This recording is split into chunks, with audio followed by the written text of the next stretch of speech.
capitalize on. Oo, Activating the definitely. middles para mag-open up dun sa wing spikers as we see Hannah de Guzman. Jonicio keeps it up. Here's Marasigan from the same spot.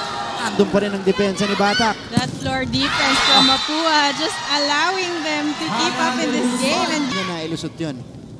Santos tipping it over. Passes was there. De Guzman's turn. Ilusot sa blockers. Points already.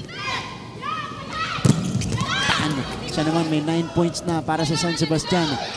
De Guzman again! Abangan, Martin and Cara.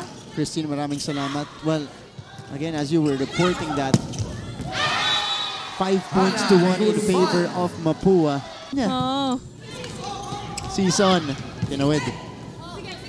They go to De Guzman! And De Guzman gets the check. Doon si great Manalo. pickup.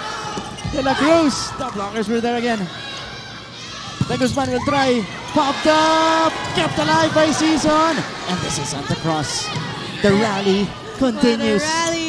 Combination play and De Guzman converts. Oras para mapanghinaan ang loob.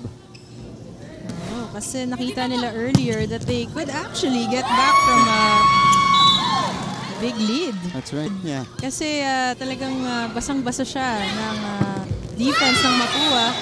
And Hannah de Guzman. De La Cruz. Santos, the drop. Oh, what a save from Gohol. The swing from Hannah de Guzman. Kat Santos, bas-bas. De Guzman! Did it go out? It was inside apparently. Ang pag-asang iuwi ang panalo. Kaya para sa huling set, binigyan din sa loob ng kanilang huddle ang importansya ng tiyaga at intensity dahil